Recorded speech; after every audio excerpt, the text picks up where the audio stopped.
Sup, Banange. Just to bring you up to date, Betyna Valentine's Day chapter is coming back. Love with Betyna the Campasa at Steers Restaurant Story. So we are in 1998, people. Everything goes wrong. Everything goes wrong during Valentine's. Betyna confesses. I think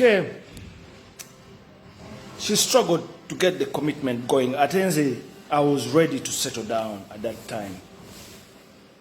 You know, we had the looming shadow of Shaila. I knew Shaila before I met Betyna. So, by default, going to Mulago following the accident, and Shaila, my ex-lover at that time, you know, so she was the one in charge. You know, what do you do?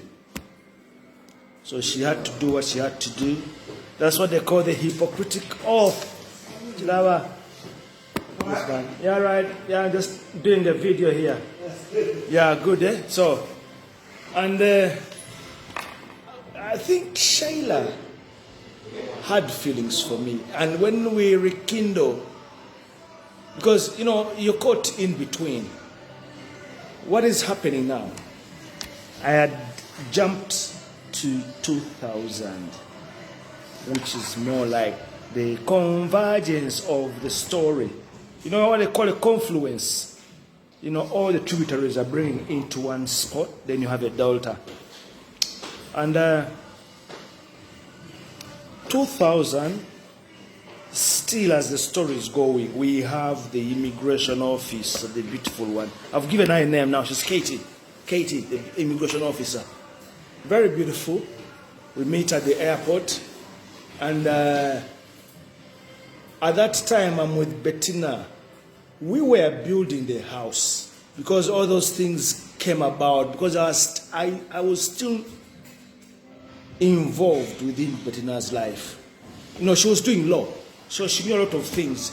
She was advising me on so many things, but we didn't have a relationship.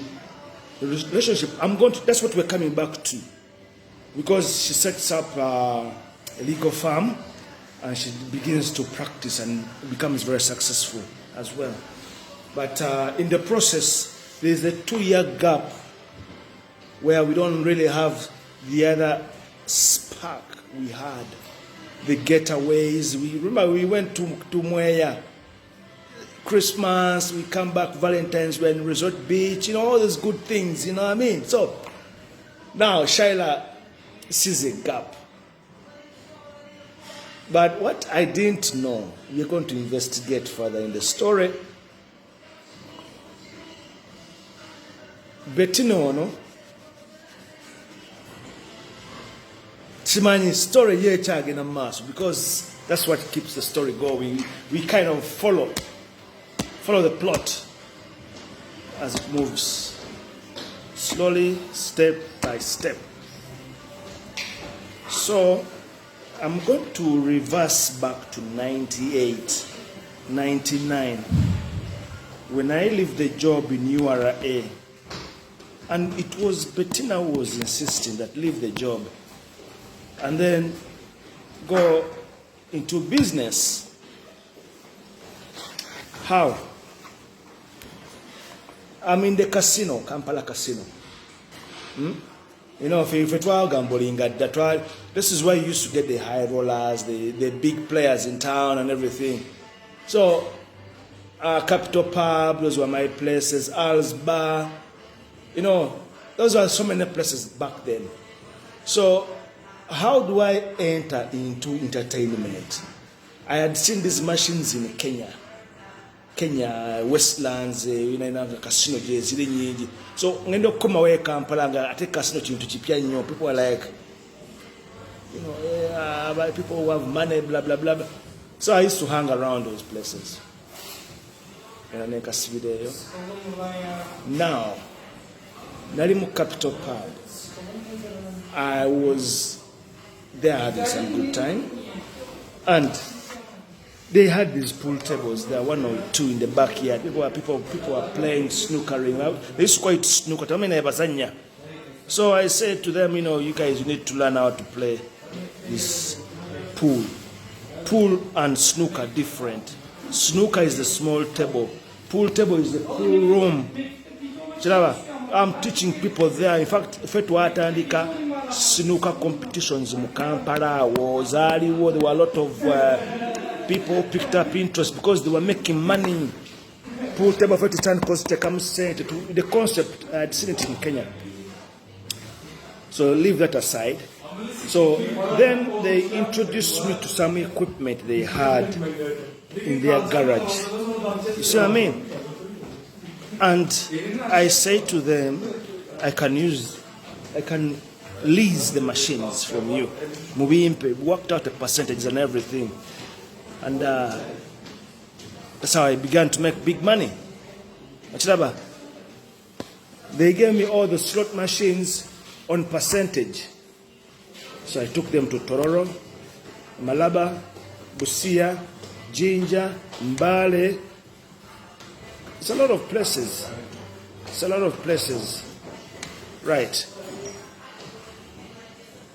So do you know how much money I was making? So that is 98.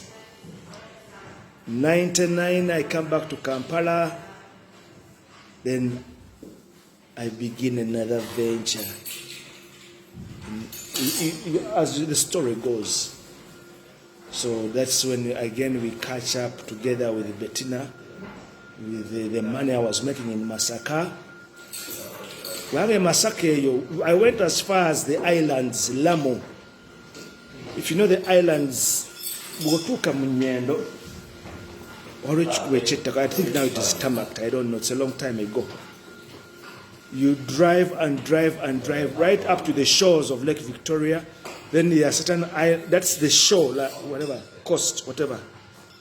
Then the Bazibas, I think they used to come from Tanzania, I don't know, it's a tribe. Fishermen, but they had a lot of money. So I saw an opportunity and I introduced to them boat engines and engines for the boats and everything. So they gave me a deal and then I brought them the engines from Kampala and I made millions. Because these people, it was like, I think,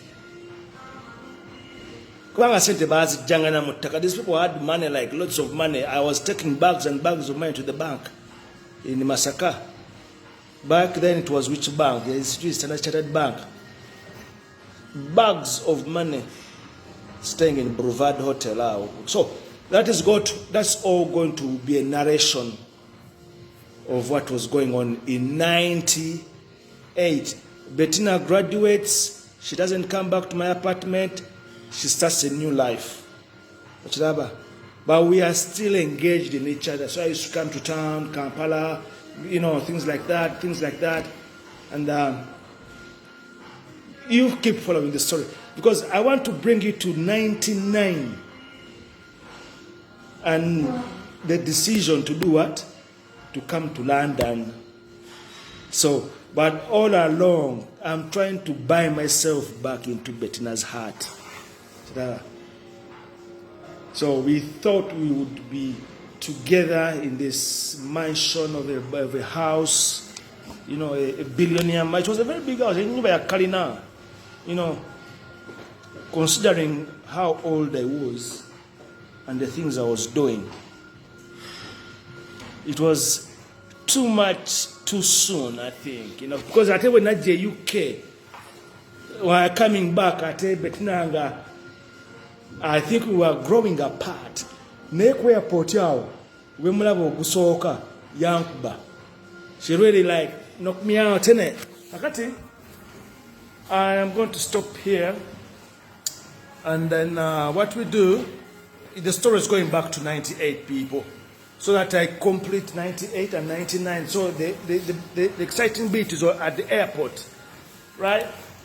All right, let's keep following and the Kegu storylines, people. Right, cheers.